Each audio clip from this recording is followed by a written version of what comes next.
దివంగత మహానేత doctor YS Rajasekhara Reddy మరణంపై మంత్రి కింజారపు అచ్చెన్నాయుడు చేసిన వ్యాఖ్యల పట్ల మాజీ స్పీకర్ తమ్మినేని సీతారాం తీవ్రస్థాయిలో ధ్వజమెత్తారు.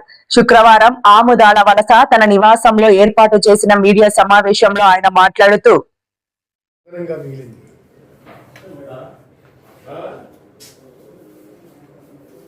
ఏప్రిల్ 9వ తేదీ 2003 వేసవి ఎండల్లో ప్రజలు కష్టసుఖాలు తెలుసుకోవడానికి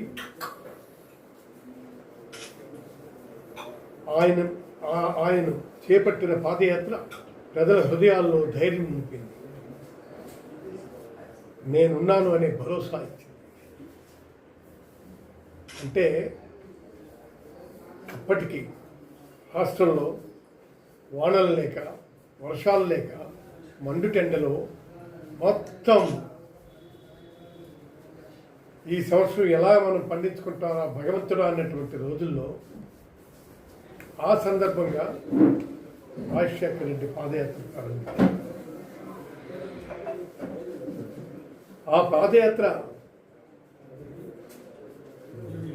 ఆ పాదయాత్రతో రాష్ట్రం మొత్తం ఆయనను మద్దతుగా నిలిచి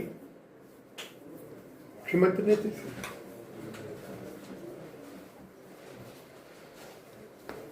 వచ్చి రాగానే ఉచిత విద్యుత్ ఫైల్పై మొదటి సంతకం చేస్తానని చెప్పి మాటిచ్చి సంతకం చేసినటువంటి మహామనిషి వైఎస్ రాజశేఖర రెడ్డి. ఉచిత విద్యుత్ మీద సంతకం పెడతామంటే ఆయన అన్నారు, దేనికి ఇవి ఉచిత విద్యుత్ బట్టల మీద ఇది తీగల మీద బట్టలు ఆరబెట్టుకోవడానికి కాదు. మనందరం విన్నాం, మనందరం చూసాం. అయితే ఈవేళ ఆయన చేసినటువంటి ఆ ప్రయోగాత్మకమైనటువంటి చర్య భారతదేశంలో పెద్ద పెద్ద పెద్ద కార్యక్రమంగా మిగిలింది. ఇవాళ ఇది ఇవ్వకపోతే ఏం చేస్తామో అన్నటువంటి భయానక వాతావరణం ఈనాడుంది. అందుకు ఆయన ముఖ్యమంత్రి అయిన తర్వాత ఎన్నో సంస్కరణ పథకాలు రాష్ట్ర రూపురేఖలు మార్చేసిన మహానాయకుడు ఆయన. జగన్మోహన్ రెడ్డి గారు ఫీజు రియంబర్స్మెంట్ పథకం మహానాయకుడు, అంతటి గొప్ప వ్యక్తి. ఈ పథకం ద్వారా ఎంతోమంది పేద పిల్లలు డాక్టర్లుగా, ఇంజనీర్లుగా, కలెక్టర్గా చేసిన ఘనత మహనీయుడు శ్రీ రాజశేఖర రెడ్డి గారు. ఎన్నో తాగునీటి ప్రాజెక్టులు పూర్తి చేసిన అపర భగీరథుడు. అందుకు ఆంధ్రుల జీవనాడి పోలవరం ప్రాజెక్టును రూపకల్పన చేసి పరుగులు పెట్టించిన భగీరథుడు. అంతవరకు పోలవరం ప్రాజెక్ట్ ఎప్పుడు అడిగినా దెర్ ఇస్ నో రిప్లై. శాసనసభలో కూడా పోలవరం గురించి అడిగితే అదెందుకు అయ్యేదా సచ్చేదా అని చెప్పినటువంటి మాటలు విన్నాం.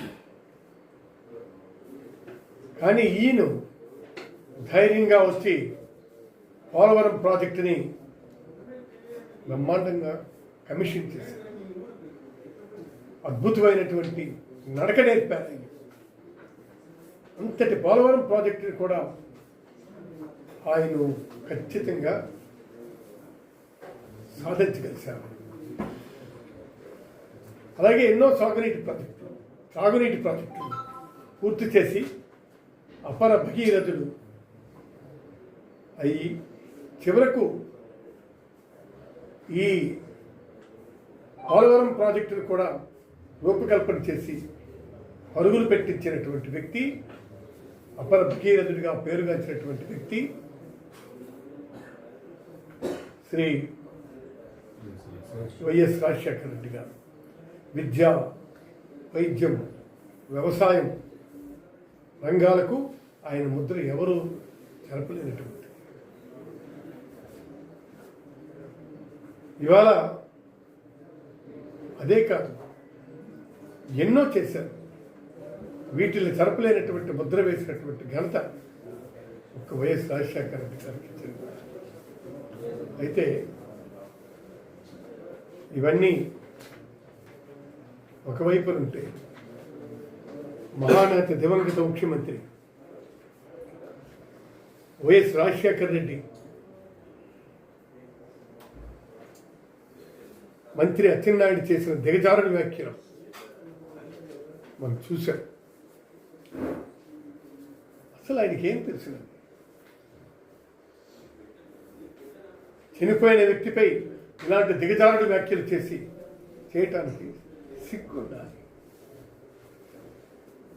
మరి ఇంకెవరి మీద అన్నా ఉంటే అర్థం ఉంది.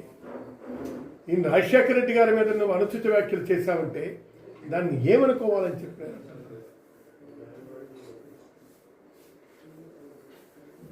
ఆయన రాజకీయ ఉనికిని కాపాడుకోవడానికి ఇలాంటి దిగజారుడు వ్యాఖ్యలు అవసరమా? మేము అడుగుతున్నాము. కాబట్టి ఎట్టి పరిస్థితుల్లోనూ కూడా ఇలాంటి దిగజారుడు వ్యాఖ్యలు మరొకసారి చేస్తే చాలా సీరియస్గా రిప్లికేషన్స్ ఉంటాయని చెప్పి నేను హెచ్చరిస్తున్నాను.